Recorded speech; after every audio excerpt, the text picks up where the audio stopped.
Zach Shrewsbury's fight, and it's not just Senator Sanders' fight. It's all of our fight. We're all in this together. And with that, I'm going to turn it over to United States Senator candidate Zach Shrewsbury.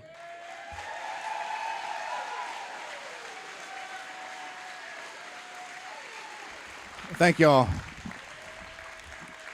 Thank you all for coming out here tonight. It's been months of work putting this together, but I'm glad to see this much of the community out here. I'll be brief. This is needed sorely in West Virginia, but specifically in southern West Virginia in the coal fields, because our state's ignored, but down here we're ignored especially. And through all of my work, we've been trying to get our federal representatives to pay attention to us, and they don't.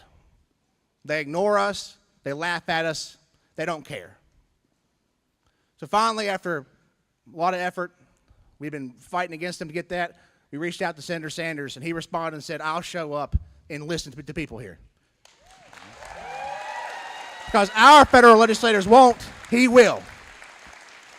And that should speak volumes here. So I said I wouldn't be too long. My name's Zach Shrewsbury. Thank you all for so much for coming out here. Hope this is a great town hall. Thank you, Senator Sanders, for coming out here. So I'm going to introduce him right now. Give a big Southern West Virginia welcome for Senator Sanders.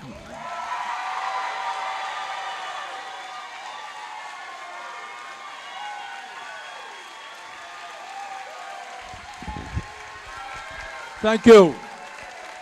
Whoa.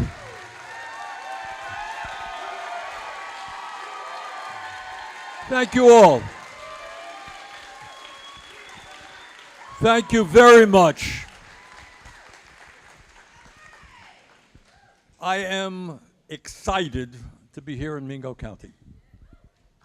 So, you are asking, why does the United States Senator from Vermont come to Mingo County, right? And I'll tell you why. There's a lot of mythology that goes on in this country about red states. West Virginia is a red state. And blue states. Vermont is a very blue state. But you know what? I don't believe that for 1 second. I think that whether you're in rural West Virginia or in Burlington, Vermont, you got the same exact issues. And I think we don't let people divide us up. We got to come together to fight for all of us.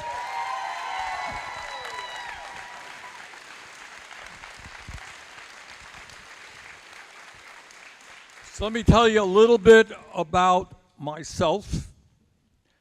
I was born a few years ago in Brooklyn, New York. My dad came from Poland without a nickel in his pocket. And he worked hard his whole life, never made any money. We weren't poor, we just never had any money. We lived in New York City in what was called a rent-controlled apartment, which made life bearable for our family. We didn't have to pay a lot in rent. My mother's dream was that one day she would own her own home. She died young, and that dream was never fulfilled.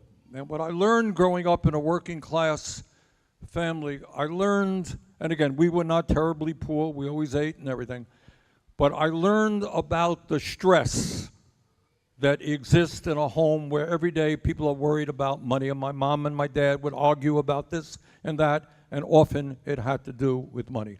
And that was a lesson that I grew up with and something that I have never forgotten. So that's kind of who I am.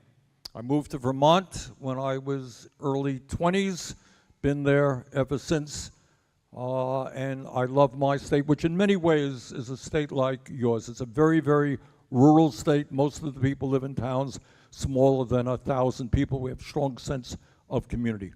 And I go around the state and I do meetings exactly like this, often smaller, just to hear what's on people's minds, and we talk about how we go forward. All right, here's what my politics is about.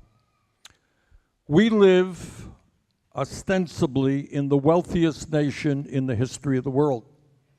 But nobody knows that because we have more income and wealth inequality than we have ever had in the history of our country. All right?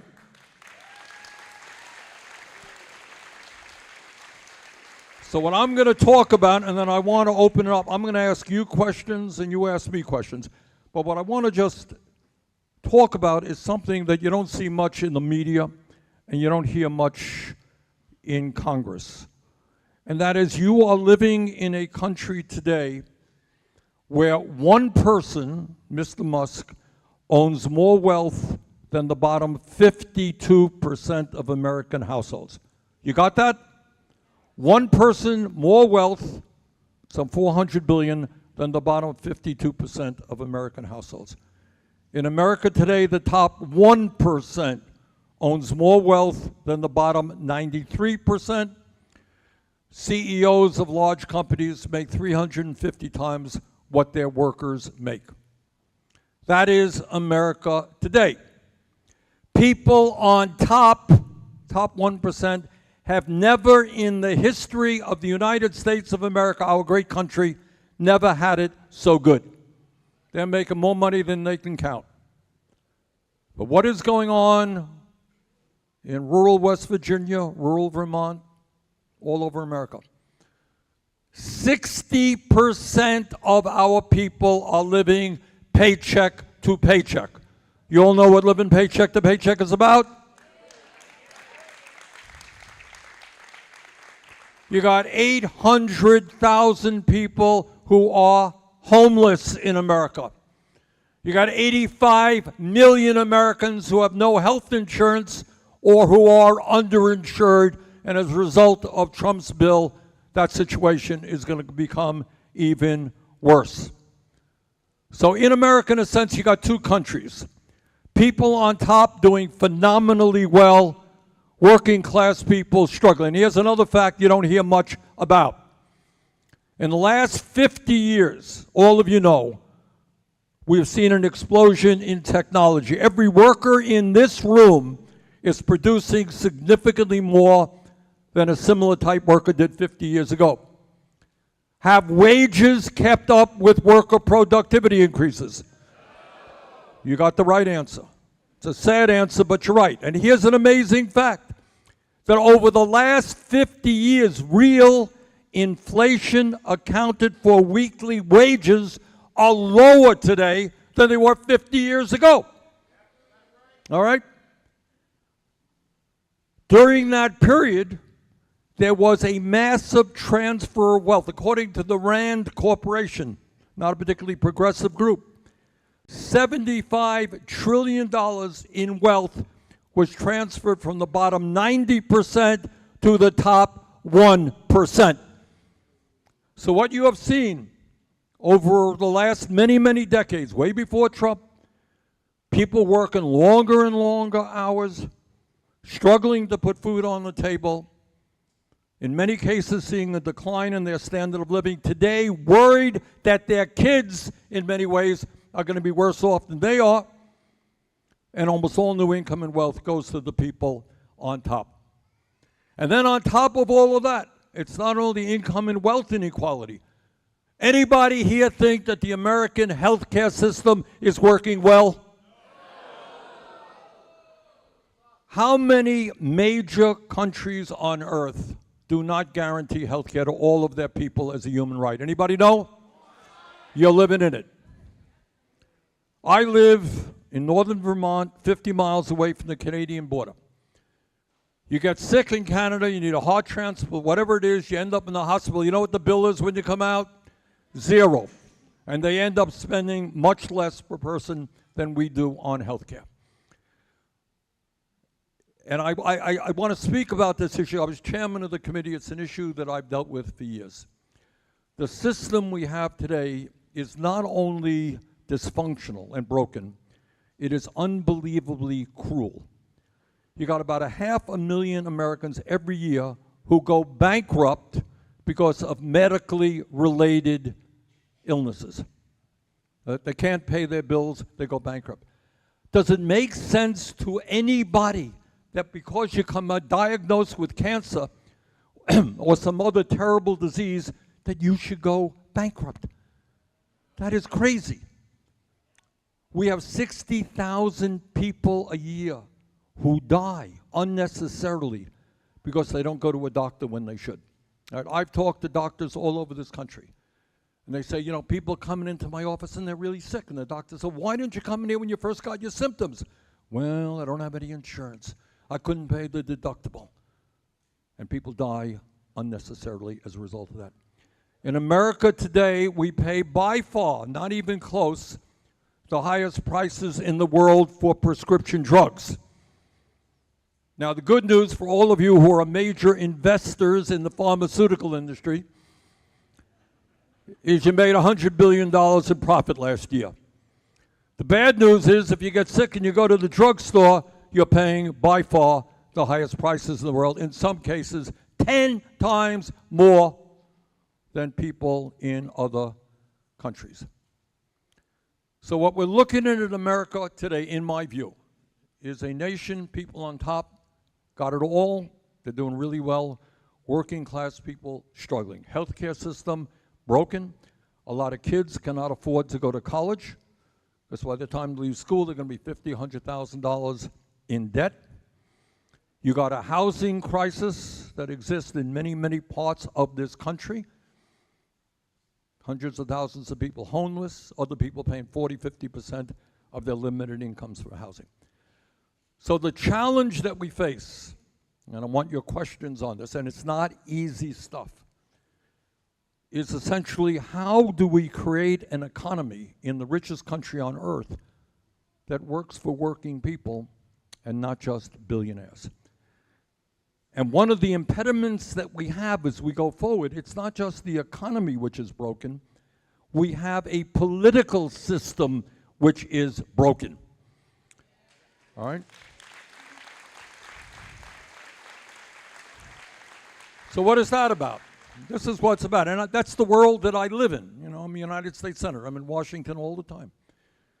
What it is about is you today have a campaign finance system as a result of a Supreme Court decision called Citizens United, which means that billionaires can spend as much money as they want on an election.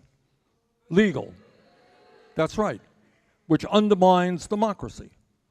So what happened is, and it's true in both political parties, all right? Musk spent $270 million to help elect Trump. He then became the most powerful person in government for a number of months. On the Democratic side, you got billionaires spending a whole lot of money on Kamala Harris's campaign and in other areas. To a very significant degree, you have a government now which pays attention to the needs of the wealthy and the powerful and does not have time or interest in worrying about the vast majority of the people. Sad state of affairs, but that is where we are today. All right, I've spoken long enough. What I want to do now, let me ask you a question and you ask me a question. Sound good? All right. Should, in your view, healthcare be a human right? Who wants to raise their hand, tell me yes or no? All right, I'm seeing almost everybody here saying yes. All right, I am... One? Okay, good. And Faz will have mics. All right, talk about healthcare here in Mingo County. What's the story? Great, no problem. It's affordable. You go to the doctor, the next day you get an appointment. If you have to go to the hospital, not a problem. What's the story? Who wants to... All right, I see a hand, young man right here. Stand up, please. Your name is? My name is Joshua Copley, and I just graduated from a local high school, Tug Valley High School. In Mingo County, we don't even have a hospital. Our hospital was shut down years ago. The only hospital we have is Tug Valley ARH, which is in Kentucky. We don't have nowhere to go. You have people all the way in the head of Marbone or Dingus, which is in rural Mingo County, that'll take 55 minutes for a paramedic to get to them. And that should not be a problem. We shouldn't have someone on the floor on the verge of dying and the hospital not even being able to reach them. Josh, thank you very much.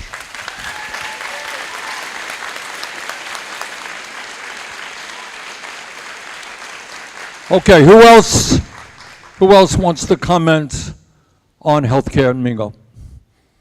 I see a hand woman right here. Please stand up. Hi, my name is Sheila Rose, and I ended up back in Mingo County where I grew up after a chronic illness paralyzed me about 4 years ago.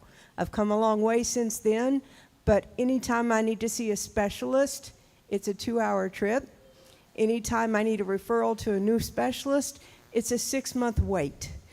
There is no way to stay healthy in Mingo County. Okay.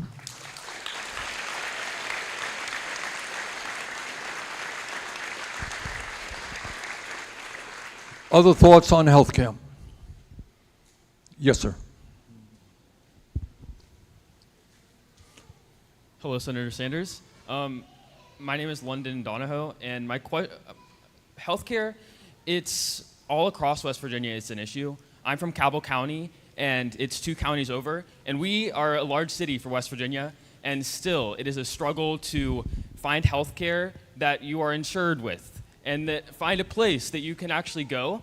I had a situation this week, and I tried to go to the dentist, and my dentist doesn't take my insurance, so we had to find a whole new dentist, which I was unfamiliar with. And then when I attempted to go there, we still had a struggle, even them finding our insurance, because even though they said the insurance would work, it did not work there as well. So no matter where you are in the state, it seems like it's a struggle, and I'm sure that's across the country, but it's just, as a young person, I want to live in a country and a world where you can have health care for free, or wherever. Thank you. All right, let me ask another question. I want you to think about this.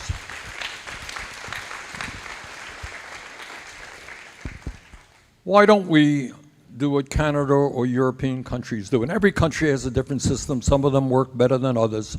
But the basic premise of all of them is healthcare is a human right, and that people, regardless of their income, should be able to get care. Why don't we have that in America, do you think? All right. Money. All right. All right. All right. I've asked you a question. Who's got a question for me? All right, I see a hand, green T-shirt in the back there.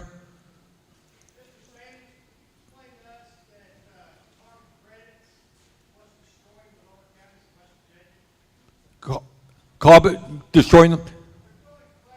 I can't hear you. Okay. They're doing flaring for methane, and they're selling on the market out in California for carbon credits. That's why our waters went bad down here in Wyoming County, McDowell County.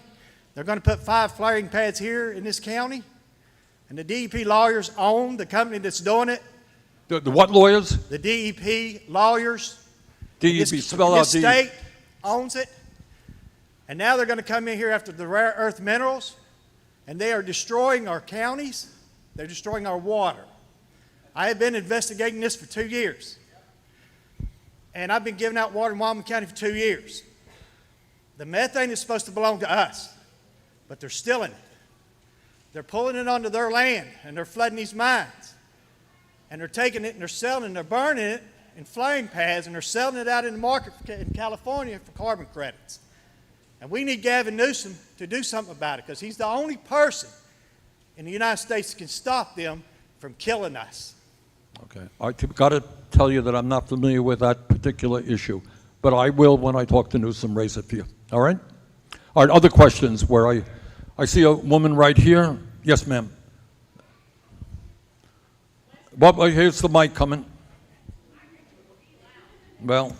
West Virginia currently has 4 members of Congress. We're down from 5 recently. Not one of them is willing to come here and do what you're doing, so I want to say thank you.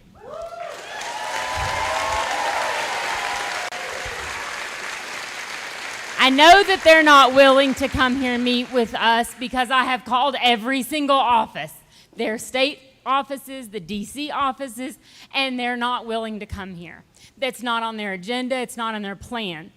And so my question is, as a member of Congress, what can we do aside from calling and writing letters and begging to be scheduled for meetings?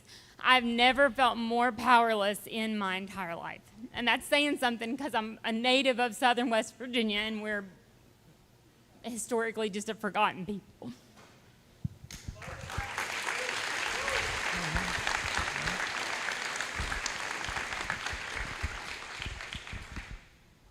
The answer is not an easy answer, But the answer, and by the way, one of the reasons I'm here in Mingo County is I remember a little bit of my American history and the struggles that your miners fought here.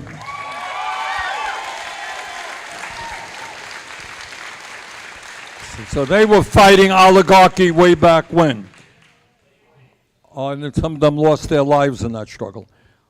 Look, to answer your question, in my view, is you need a political revolution in this country. And what does that mean? It means that we need to start electing people who are accountable and from the working class rather than people who are busy raising money from billionaires. You can do things like, this is a great meeting, it's a great turnout. So you can have another one of these meetings, invite your congressperson, and say, by the way, if you don't show up, we're going to be nominating somebody to run against you.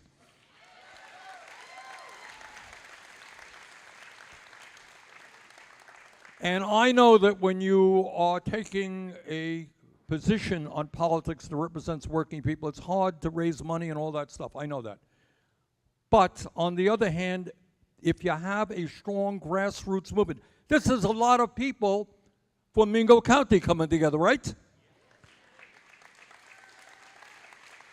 I will bet you there are great people in this room who can run for Congress or run for other positions. And I know it seems like intimidating. Oh, I'm running for Congress. What do I know about this? What do I know about that? But if you have the desire, you can learn. You don't have to have a PhD in economics to become a U.S. congressman. You got to have a heart and a soul that speaks to the needs of the people back home. So it ain't easy. But when you develop a grassroots movement and you got good local leadership, these guys can be beaten. All right, I'm going to ask you a question, and then you come back to me. In America, we have, some of you may know, a life expectancy on average, how long we live, which is lower than many other countries, okay? It's about 4 years lower than other wealthy countries. What you don't know is that if you're working class in America, you will live 7 years shorter life than if you are wealthy. Why is that?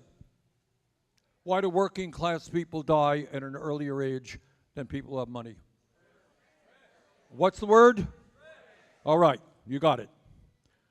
Talk to me about what stress means for an average person, well, in America or in Mingo County. What does that mean? What does life mean when you're dealing with stress every day? Who wants to answer that? All right, I see a woman with a kid back way in the back. All right. Oh, well, you're going to get a mic. I'm coming. For a lot of people in Appalachia with children who work full-time, it's crying at the grocery store, having to worry about being able to make enough money and to afford things, pay our bills. A lot of times it's choosing between paying a bill or having food in the cabinet or the refrigerator. So that's really stressful. And stuff like that, stress, it affects your health, and then you don't have health care.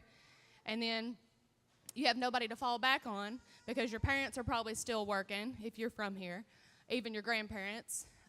So there's not a lot. And then child care is ridiculously expensive, even with help and assistance. So it's very stressful. Okay, thank you very much.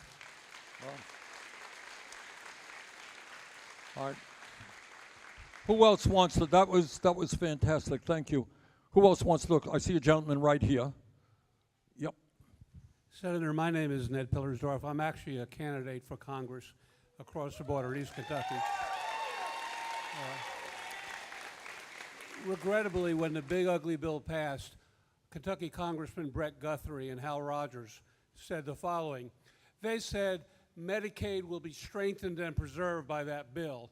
Is that true, Senator Sanders? No, that particular, thanks for asking. And in my view, and I've been in Congress for a while. This bill is the worst and most dangerous piece of legislation passed in the modern history of America.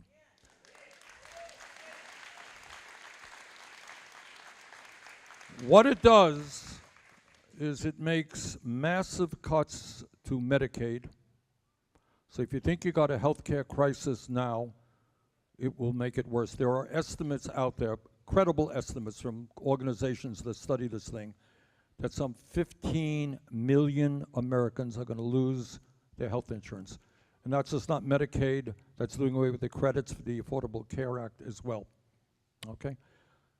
It's going to cut back on nutrition programs for working class and low income families, literally taking food out of the mouths of hungry kids, cut back on education and other programs. And you know why they are cutting all of these programs? In order to give $1 trillion in tax breaks to the top 1%. It is absolutely disgraceful. It is. There's no other. Shame is the right word. I mean, at a time, as you just heard from that woman, when working class people are struggling, you don't take away their lifelines, health care, nutrition, in order to give tax breaks to billionaires who have never had it so good. So, and that's just part of what was in the bill. That is the worst bill. And in my opinion, any member of Congress who voted for that legislation should be defeated. And by the way, I mean, as bad as that bill is for working class states like West Virginia, it is going to be a real disaster. We worry not only about people losing their health insurance, it's a question of whether rural hospitals, community health centers will be able to stay open. So it is a disastrous piece of legislation. All right, who's got a question for me? Somewhere, let's go all over the place. I see a gentleman back there. Is that a, yeah. Howdy, Senator Sanders. I'd just like to ask, I know we've got our representatives, Capito and Justice, that we all know they don't talk to us. It takes a gentleman from Vermont to actually be heard around here. And they have constantly sent out political ads saying that they're doing Trump's agenda without speaking to any of us. And I'd like to ask you, Senator, do they even speak to you, one of their fellow congressmen, or do they just keep together, go to Mar-a-Lago, listen to what the boss says, and then just go do it? Well, I know both of them. I've known Senator Capito for a number of years. We're on the same committee together. She's chair of a committee that I'm on. So yes, we have a, we chat every now and then. But we are not bosom buddies, and we do not have serious discussions. We live in somewhat different worlds. Other questions? All right, this gentleman right here for the mine workers. Sir?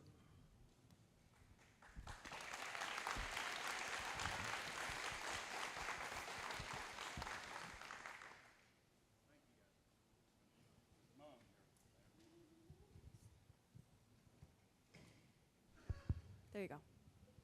Thank you, guys. Thank you. Well, we talk about stress. Now, I'm a mine worker, generational mine worker. We built these towns. We did. All of us.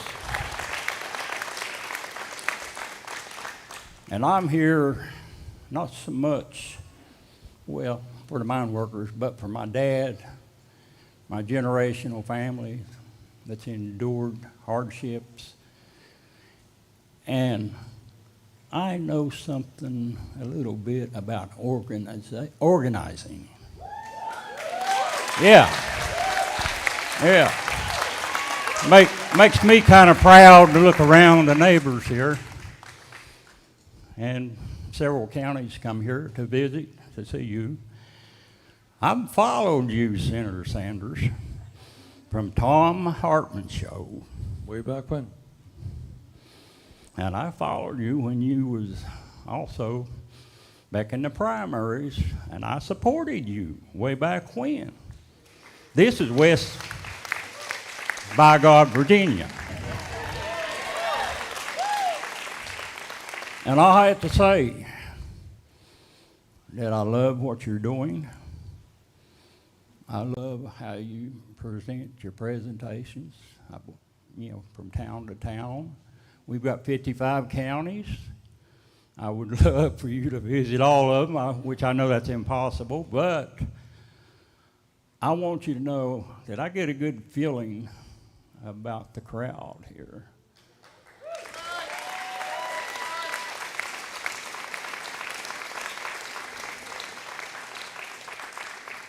That you're certainly in good hands here. I don't think you have to worry about somebody banging your head. Well, just in case we have a few police officers around that hour. But we do, and I know something about stress and health care. My buddy here can testify to that. We've had to literally go up and fight and present ourselves in a civil manner. Way back when, in the 1920s, it wasn't quite so civil. Right. But we got to respect those people, our ancestors from back then.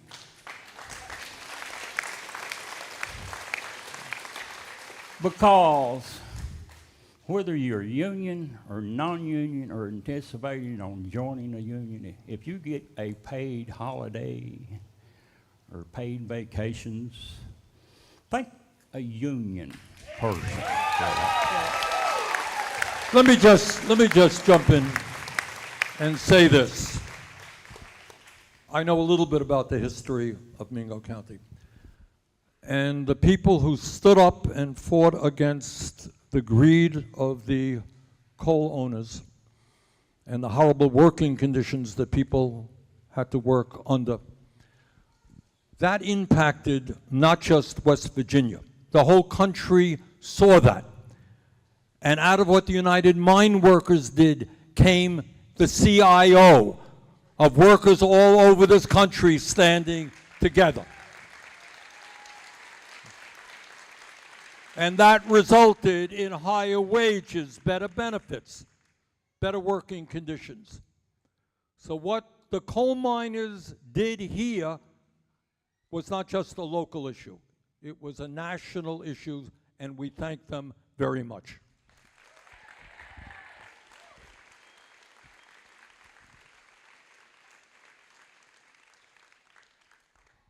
Okay, I see a hand over there, gentlemen. Well, before that, let me get to the young lady. I want some younger people here. All right, young lady with USA on her shirt here, right here. Okay, Faz is coming. Good afternoon, Senator Congress. I'm going to keep my question, Senator Congress. Not been called that before, all right. Senator Sanders. Anyways, I'm going to keep my question short. But as you know, West Virginia is one of the top ranking in lowest of education. And as we know, the Big Beautiful Bill has unfortunately passed cuts in the Department of Education. And me, myself, I'm a student at Marshall. And I want to know your opinion on how you think this is going to affect poverty rates and education in West Virginia as a whole. What's your name? Haley Harvey. Haley, come on up here. All right. Okay. Now, all right, I'm going to ask Haley a question. I'm going to ask it to you. Now, sometimes I am attacked by my opponents for being, quote unquote, far left, fringe, out of touch with where America is. Actually, much of what I talk about is exactly where America is, all right? So, Haley, I'm going to ask you, all right? Here we go. We are living, as you know, in a competitive global economy, correct? We're competing against countries all over the world. And in order to compete effectively, we need, in Vermont and West Virginia, a well-educated population, right? You are the future. Congratulations. You're the future of America. All right? We want you to do well. Is it a radical idea, do you all think, and Haley, you respond first, that we make in the United States of America public colleges, universities, and trade schools tuition free? Yes. I believe that education is the key to getting out of poverty. I feel like education is what makes us strong. And I feel like education should be just as accessible as healthcare. I mean, whether you're from West Virginia where education is low, I feel like that's where it's needed most. We need access to scholarships and resources that allow people to go to college and make better for themselves. And maybe one day, if we get the education up higher in West Virginia, that we could actually make a change.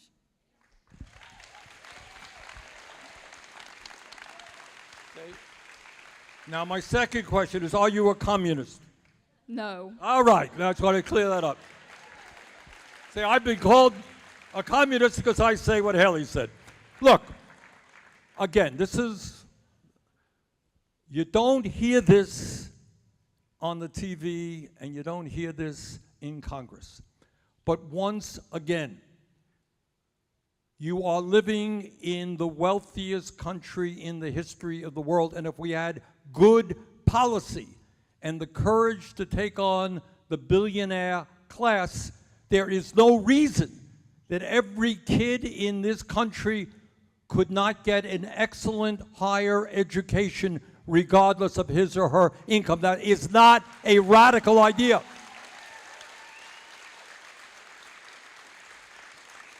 And I want you to think about, we've talked a little bit about education, we've talked a little bit about healthcare.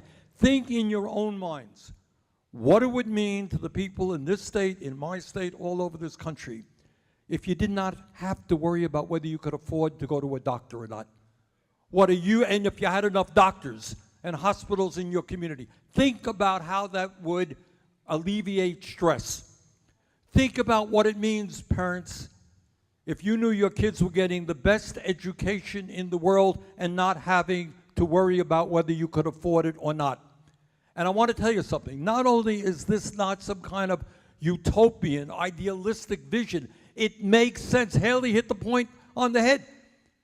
You want to have a prosperous country, you need a well-educated country. I want her to get the best education. We want to invest in our kids. And it's not just college kids. I want the best and the brightest to become teachers in America. And they deserve to be paid decently. And every psychologist, child psychologist, will tell you that 0 through 4 are the most significant years of a human being's life in terms of intellectual and emotional development. I want the best child care system in the world. These are not radical ideas. Many of them already exist in other countries around the world. We are way behind, despite being richer. The problem is that these people on top are incredibly greedy.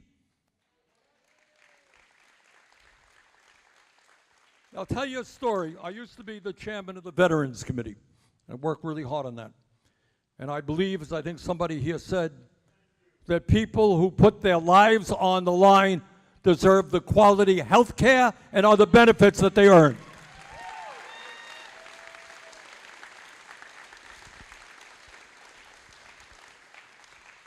Now, I go around the state of Vermont and I talk to veterans, and I bet it's not any different here.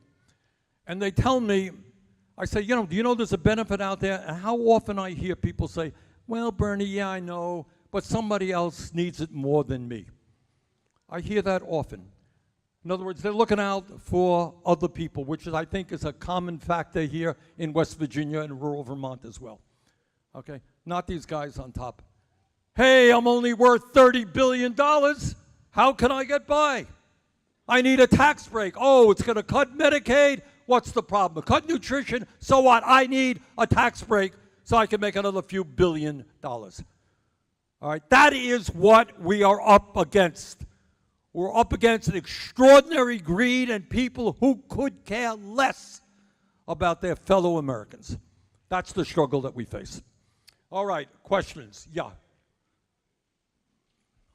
Thank you so much, Senator. I'm from Parkersburg, West Virginia. I'm a federal employee. I'm a chief steward for the National Treasury Employees Union. You were. I was. We have lost our collective bargaining rights because of a bogus executive order from March that violates statutory law.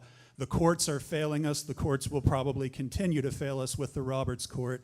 So we need Congress to act to restore our collective bargaining rights and our union contracts. And federal employees have been through hell for 7 months. We need Congress to care about that. Our representatives don't. And so we need folks like you to care about that. And while I'm here as a union steward, I want to thank all of you from the UMWA who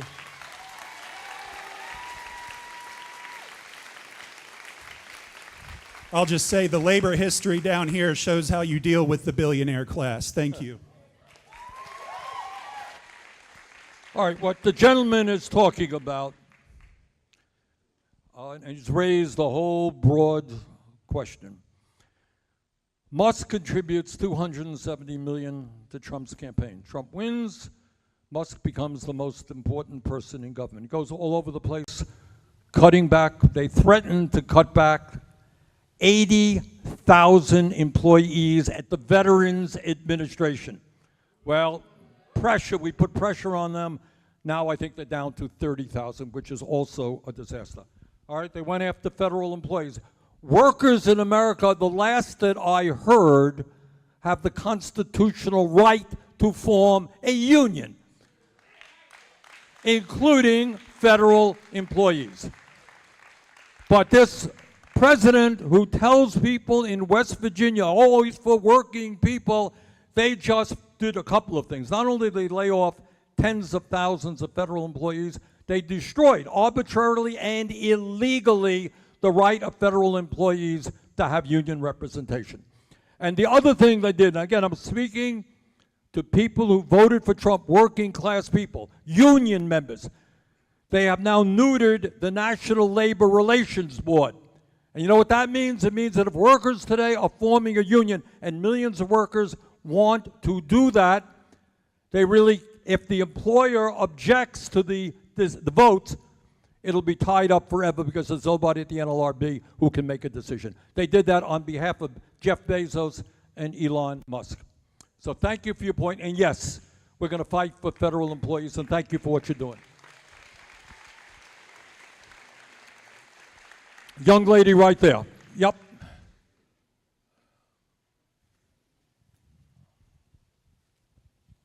Good afternoon, Senator Sanders. My name is Danielle Kirk. I'm from Mingo County, but I currently live in Kentucky, which obviously is a very majority white demographic of people. And we've recently seen attacks on diversity, equity, and inclusion. How do we, as people in this room, communicate effectively with our neighbors that diversity, equity, and inclusion means us Appalachians too? Equity.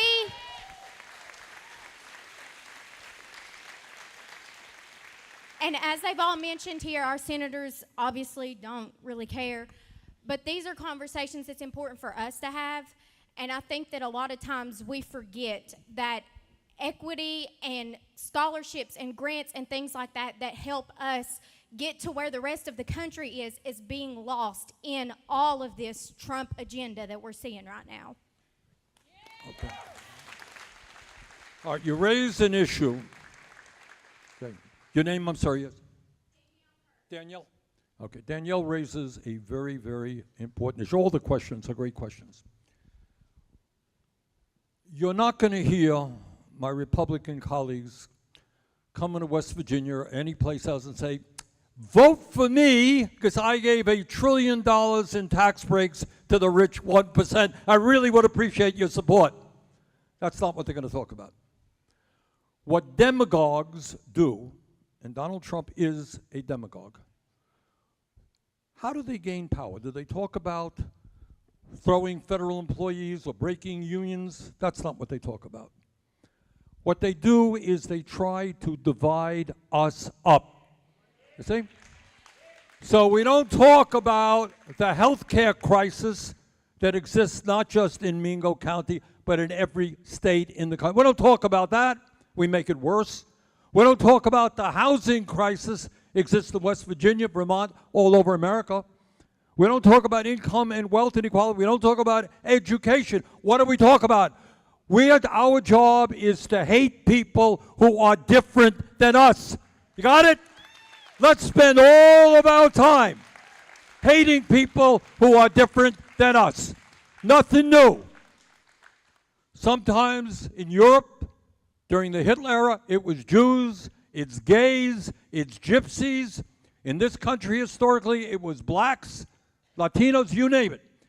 And now we're supposed to hate, let's all get together and hate undocumented people who, by the way, are doing some of the most difficult, underpaid work in America. All right? But let's hate them.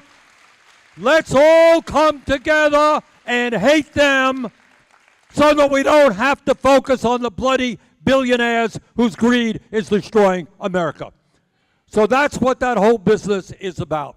It's an effort to split us up, to tell white working class people that blacks get more than they do. Really? Well, what about making higher education available to all black and white and Latino, all Americans?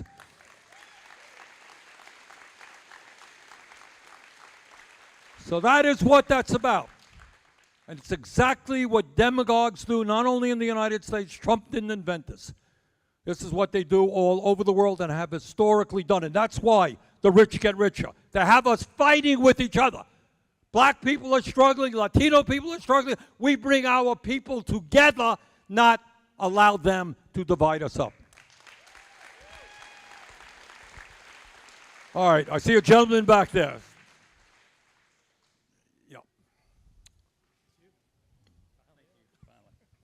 I want to thank you for letting me speak. I appreciate it. I'm a commander of the Disabled American Veterans here in West Virginia, one chapter. And I want to ask this question for all the veterans in our state. What is the bill that just got passed? What's it going to do to our medical in this state? How is it going to affect the VA medical system? The bill will, we estimate, I've heard, take 50,000 West Virginians off of Medicaid. In terms of the VA stuff was not dealt with in the big, beautiful bill.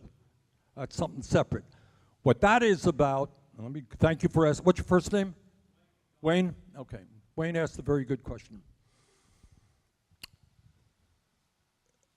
What Musk and his friends originally wanted to do was to lay off 80,000 workers at the Veterans Administration. Can you guess, Wayne, what that will mean to health care for veterans in this country? It'll be a disaster, okay?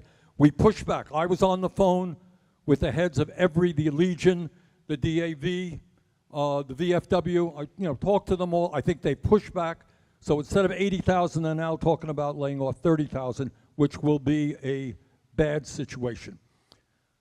In my view, now why does Musk and others talk about privatization and going after the VA? Who has an idea as to why?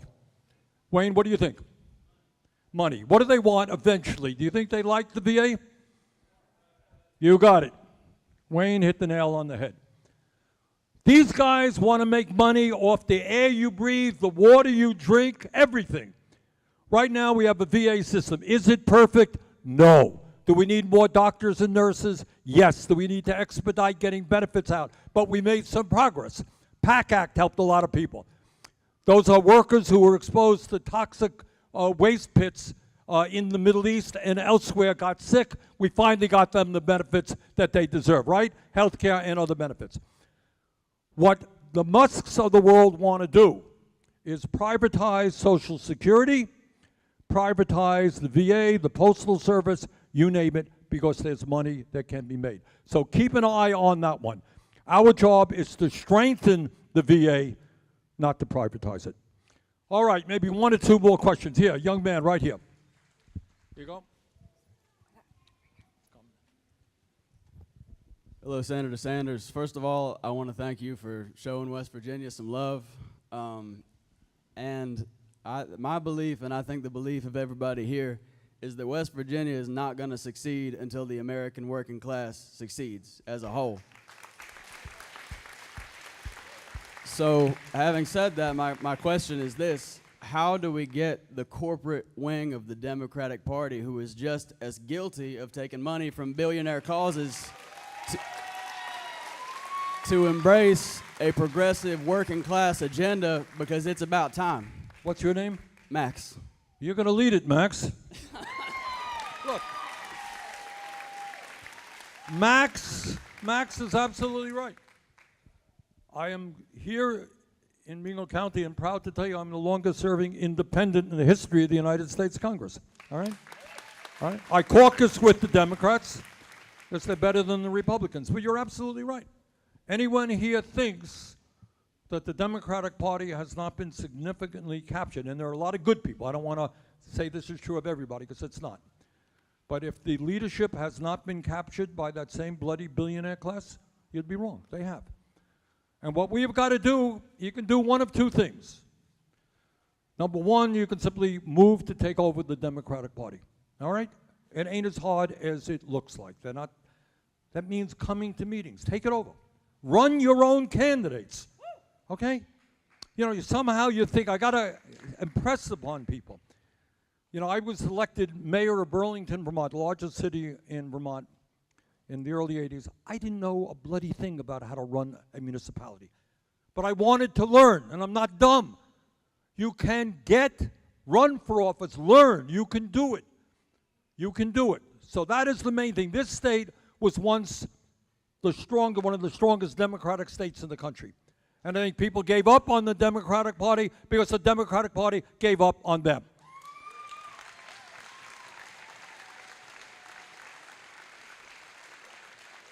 So take it back. Don't ask, take it. I mean, this is an unprecedented moment in American history. We've got to be bold. You want the Democratic Party to change? You guys change it. And by the way, if you could do it here in West Virginia, you will have a profound impact on politics all over America. People will look to this state.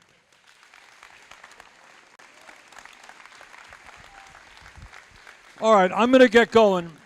I got to get going, but this has been a great meeting, and I do feel very comfortable here in West Virginia. And it's very much like Vermont. We want you to come up and visit us. So let me end the way I began. There are people who want to divide us up, maybe racially. There are people who want to divide us up, blue state, red state. Let's not accept that for a moment. Every one of us is an American. We are proud of this country. We want to do everything we can to address its serious crises. Thank you all very much.